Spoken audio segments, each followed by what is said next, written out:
right. Episode 10, big episode with Ike, Hurricane Ike Villanueva. 18-12 as a professional, 4-2 in bare knuckle. You were the heavyweight BYB champion, and now you're running back and trying to go double champ. Lighter weight class. I forget the weight class. Bridgerweight. All right. Apologize for that.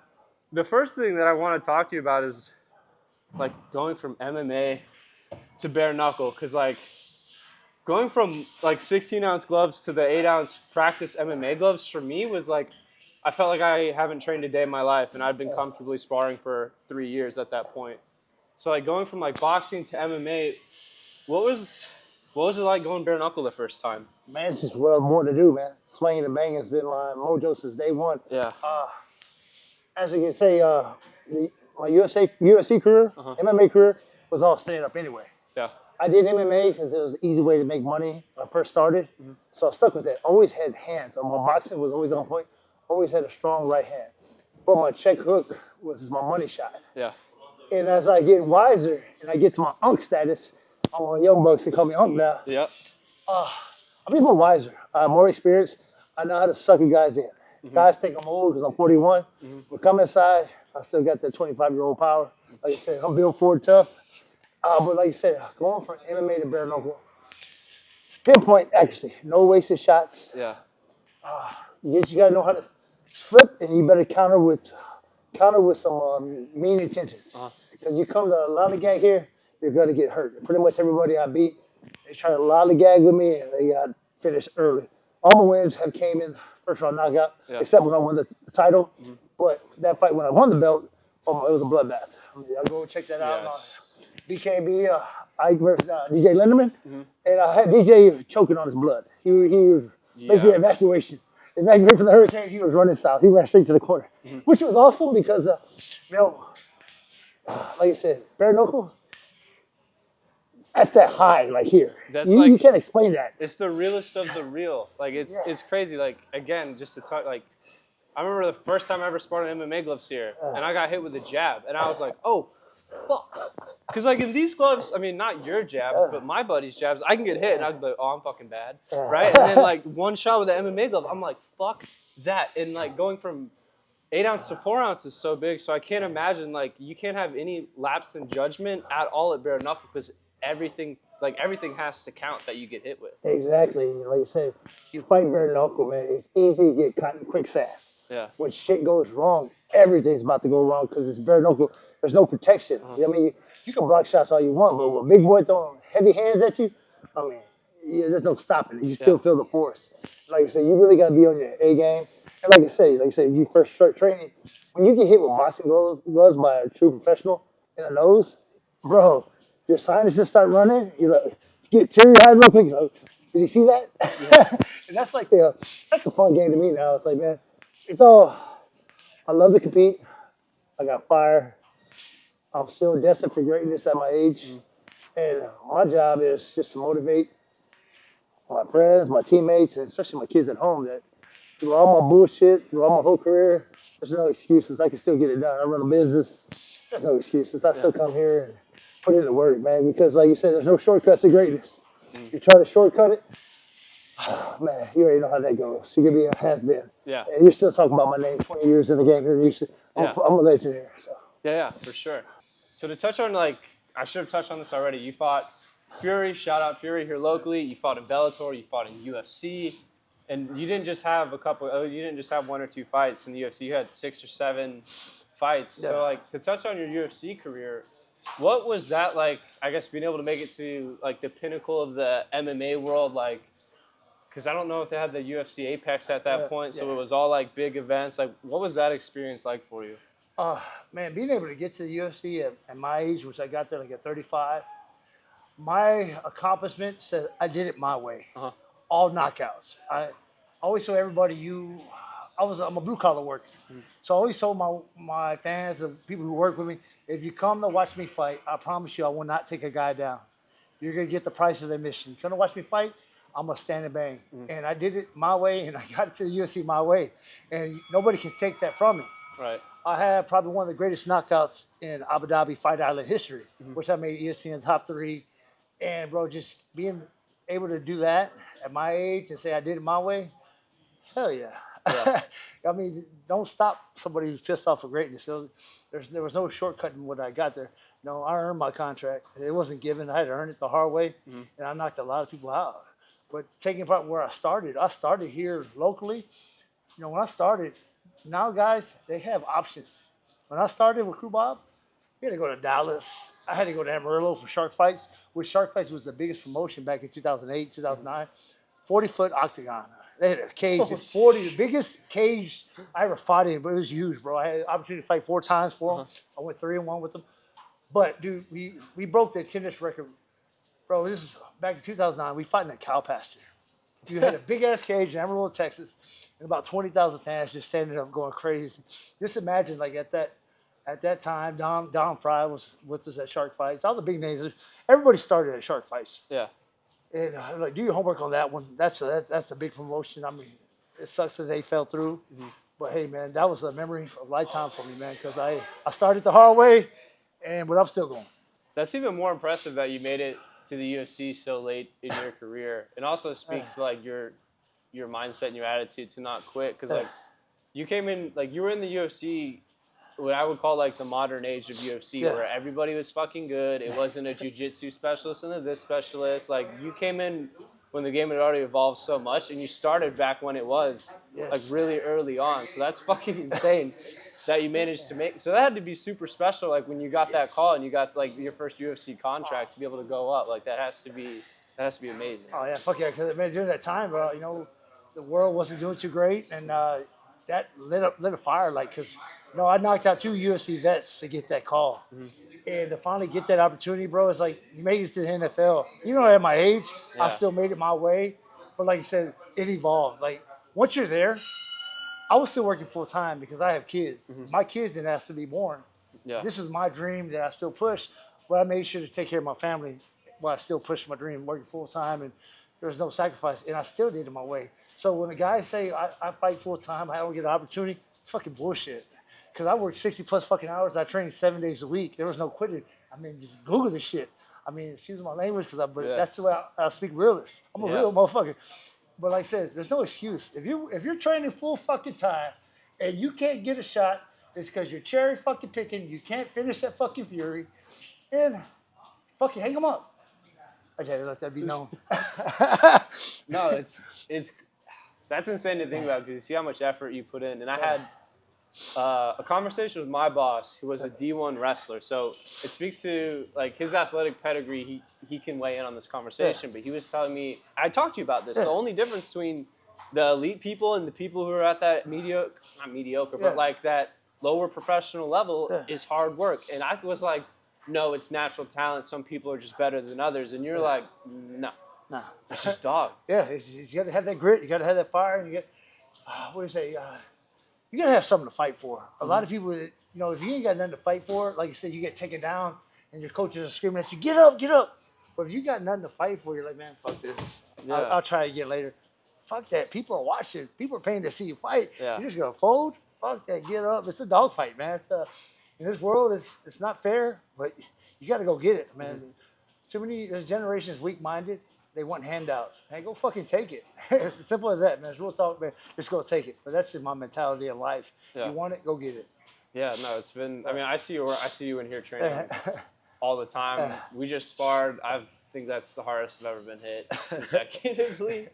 Again, I still want to touch on the bare knuckle thing because I've only been in one.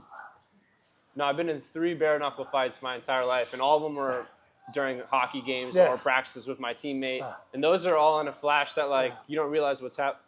Like it's over, and then you're like, what the fuck just happened? So like, defensively, does it hurt getting hit in the arm? Like when you're doing bare knuckle, like do you feel every single shot? When you're fighting, no. After, yes, you feel that your adrenaline's rushing.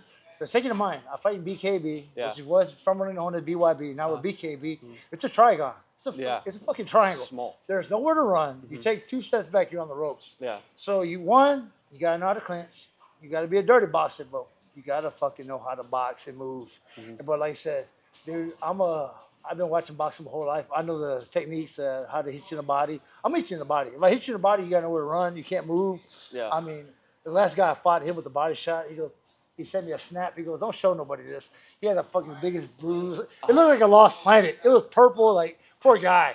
But like I said, you do feel every day coming, bro. But like I said, when you get hit, don't show it because when you're that guy is just as crazy as you fighting bare knuckle. So you better not give up shit. So that's the thing about it, man. But that rush, that time, bro, it's fucking awesome. Is that so compared to MMA? Is it the adrenaline's bigger, like more of an adrenaline? Fuck yeah, it's bare knuckle, bro. It's like It's crazy. And you know what I love about it? You can't kick me. You can't take away my hands. Yeah. And I love that shit. And to hit somebody and know, oh shit, and know I'm gonna keep coming, bro. And it's funny right now because everybody doubts me because of my age. Oh, he's old, he's slow. I thought you were in your mid-30s. Nah. I still got it and I still feel it. But like I said, nobody knows what I'm about until they get in the ring. Like you jumped in there today. You were like, oh shit, I still got it at my age, and there's still a lot of fight left, and I can't wait to make another run at this title and be a double champ, bare knuckle. And after that, I can say, hey man, I did it. But like I said, till that's accomplished, I won't say I'm done. Yeah, no, that's like for people that aren't, I guess, super into the MMA or combat sports world. When they ever ask me about it, I'm like, the people that do bare knuckle are psychopaths. They're insane. It hurts so bad. It doesn't feel. You getting hit with these suck. If you had 8-ounce gloves on, I would have been slapped. If you had 4-ounce gloves on, I would have been slapped. If it was bare knuckle, like just a jab will fuck you up. So that's like crazy. And you mentioned your family, and this is something I want to talk about. You're an athlete, and then your son is a D1 athlete. Let's talk about that. He's in college playing football, right? Like killing it. Like that has to be awesome for you as well. Man, as a father, man, I always tell my son every day, you're better than I ever was. I mean, because he's living the dream, being a D1 athlete, having a grade point average. He's about to graduate college in December, go on his master's. Then he'll be eligible for the NFL next year, which is as a athlete, that's everybody's goal. And my son, it wasn't an easy road, but my hard work and me staying on his ass daily has paid off for him. And that's where he gets that fire, that motivation. Even though he's in Jackson, Mississippi, and I'm here, just the mentality I give him. And every time I fight, I try to make sure he's there, just so he can show, if you're busting your ass, son, I'm busting my ass in the gym too. So there's no excuse. And that's how, I say I got 4 daughters at home. And so I wish motherfuckers would try me. But like I said, that's with all my kids and my stepson and my son. It's like, man, hard work will pay off, man. No matter what age, just keep grinding. Keep grinding. Don't quit, man. No matter whatever you do in life, don't quit. It will pay off, man. No, that has to be super inspiring for your son to be able to watch. I mean, win, lose, or draw, like no matter the outcome, like the work it takes and like the balls to do it, which is something that people, that's a whole nother aspect, like the courage to get in there. So that's awesome. So your next fight for the belt, I forget the date. November 22nd. It's a title eliminator fight. I'm fighting Jerome Hatch, who's well-known in bare knuckle. Dude's tough. He just finished Cody East. Cody East is a UFC vet, tough as nails. And Cody East got sent to the hospital in the 3rd round. It was a war. I mean, look at that fight, Jerome Hatch versus Cody East. They fought like 2 fights before me, so I was able to watch it. And I knew this. I knew this fight was gonna happen 3 fights ago because I knew I was gonna drop weight. Right. But dude, being able to get this fight and really show the world what I'm about at my age, and when I'm at lighter weight, I'm faster. When I'm at heavyweight, you can get lazy on the diet. I ain't a lazy fighter, but you get lazy on the diet. Right. You are what you eat. You eat like shit, you're gonna fight like shit. Real talk. I don't care what it is. Everybody that misses weight, they see that. Yeah. Like, man, like Kevin Gaston. Like, God, dude, you're an athlete in the UFC. You train full time. You coach full time. You can't eat tacos on the weekend. Like, it kills me because, man, here the way I did in the UFC, man, it was tough as hell. But I never used it as an excuse. I took every loss. Hey, man, walked away with it. Like, you can get mad about it. I said, fuck no, because my losses, I took working 60+ hours, training 7 days a week, and still being a dad. It's like, man, I was still on TV and made my kids proud. Yeah. So there's no quitting me, man. But like I said, I still can't believe like this generation. It's like, it's different, man. I hope they fucking wake up one day because it's gonna suck. What was it? Hard times make hard men make easy times make soft men. It's a cyclical thing that goes on and on and on. Yeah. Well, trying to think if I got anything else. UFC, Bellator, Fury, now bare knuckle. son's almost eligible for the D1 draft. I didn't know you had 4 daughters. I knew you did have daughters. Yeah. I guess you're the epitome of like, watch out for fucking dad. Yeah. So So during I blame COVID. I thought me and my wife thought we were done, and COVID hit, and then we had 2 kids back to back, 2 girls. I always wanted one more boy, but I'm glad I had 2 girls. So my Gabby and Gianna, those kids are my world. But I needed those kids to fucking like humble my ass, like just not humble me, but just man, that's that comfort as a father that I need. Like that's like fuck. It's like man, that's what. Now I know my kids are older because they get older. You know, when they get fucking teenagers, they're too cool to hang out with dad. Yeah. Now I come home, I go watch Cocomelon. Like I go home and watch fucking Lilo and Stitch with my little ones. It's fucking that's what it's about, bro. Because I can be a badass here, but going home, man, I'm a fucking soft ass bear. Because I got 2 little girls at home, man. I love it because every time I come home, open the door, they fucking haul ass to the fucking door. My wife's like, "Motherfucker, you been gone all day. They've been giving me hell, and now they love you." But that's just my life. I mean, that's the life I love. And like my wife Kim. She, like I say, she's my road dog because she puts up with all this shit that I do, but she knows this is my fucking drug. I mean, excuse it. It's either I'm here. I'd rather be here doing this, maintaining my sane, like being sane, doing this, because there's a lot of people my age that fucking just go to the bar, drink, get fucked up. Right. It's not what it's about, man. Well, as long as I'm able to do this, and my whole, like I said, my whole job in life is just to motivate somebody else. And show them, hey, man, no matter what it is, how tough it gets, just keep working, man. That's my whole goal, man. I want to be a motivation to somebody, man, because my life wasn't easy, but I never let it get a hold of me. I never let it be my excuse. I always found a way to get back to the top. And like I said, only like once you hit rock bottom, there's nowhere else to go but up. Yes, so sir. how bad do you want it? So I wish everybody would look into that, man. Like when you hit rock bottom, it's not an excuse. Quit looking for the handout. Hey, help me up. Fuck that. Get your ass up. Get to work. My dad always says, you can tie your boots, you can work. You can move your hands, you can work. It's just about life. How bad do you want it? And my whole life, and like I said, playing football, hey, man, you have a bad play, fuck it. Shake it off. There's the next play.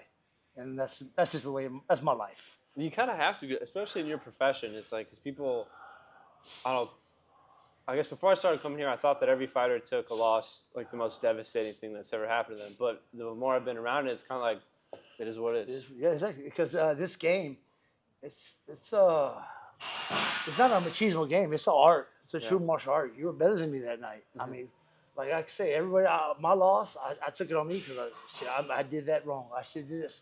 Well, fuck, he was a better man. If you dwell on the fucking loss, it's going to keep drowning your ass because you can never get over there and say, hey, I fucked up. I lost. Yeah. Give him his props. He was a better man.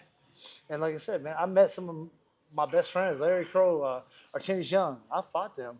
But to this day, they're like my brothers, man, because like me and Chico Young, man, we're like fucking like Apollo and Rocky. Because to this day, we have kids and we have little ones. They're the same age now, but we're still boys in this game. You know, you see Chico here, and like we're still, motivating the younger guys coming up. But like I said, it's so awesome to be able to do this, and I can't wait to see what's next for me and see how far I can take it, man. Yes, sir. Well, thank you for doing this 10th episode, extremely special guest. I was motivated by you before this, and like even more hearing, I guess, more of your story. It's awesome. And you're one of the nicest people in the world either, which people wouldn't suspect. Like, oh, bare knuckle scary. Like, no, he's the nicest guy ever, except for the 6 minutes up there. But besides that, so like, thank you so much for doing this. Can't wait to see you fight coming up in November, and wish you the best of luck. And thank you for watching Hurricane TV. Thank you, Mr. Preston.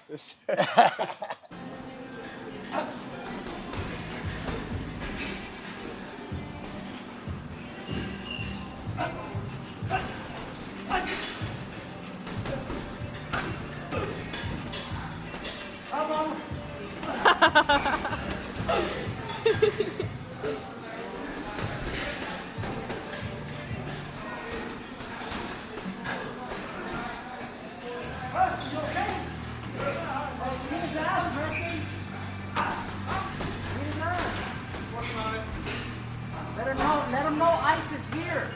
And we're trying to get him out. I don't know about all that.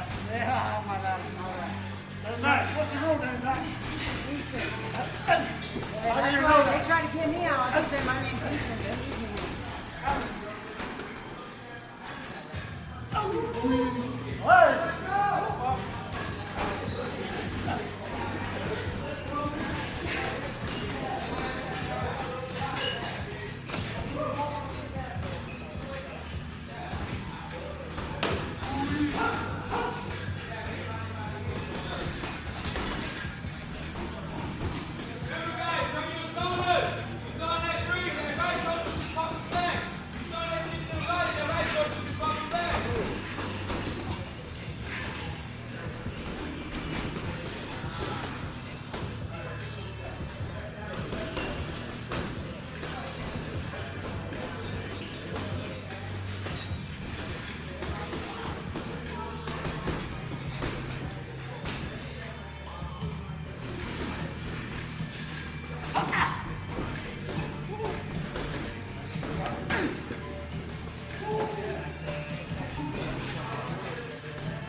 I'll be home late for dinner.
So you on Hurricane TV?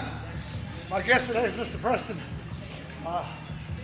Preston got you don't know where the fuck you at right now.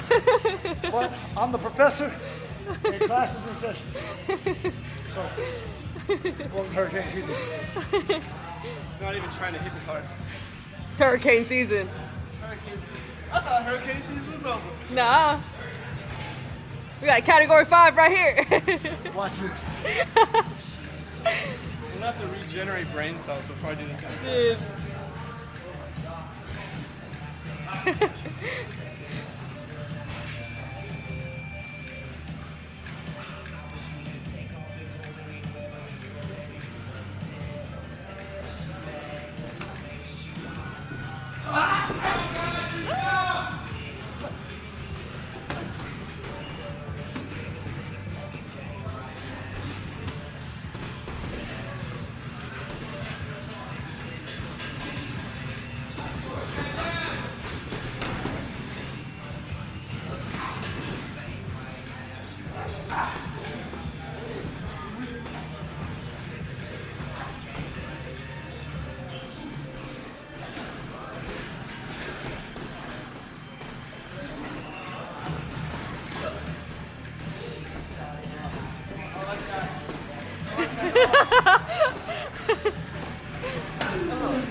Sorry, Mom.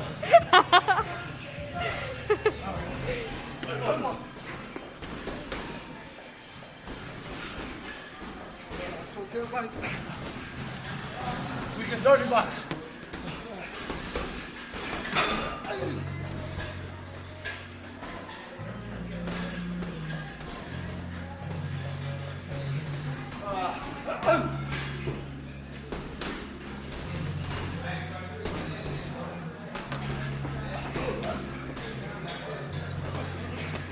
Oh, shit. Get out of there, Preston.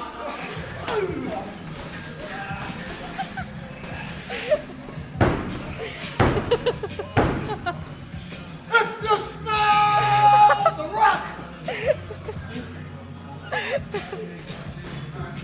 Man, you're a home pro. You're not even an amateur. You're a regular civilian. For entertainment value. My name is Hurricane Ike. Welcome to Dumbass. All right.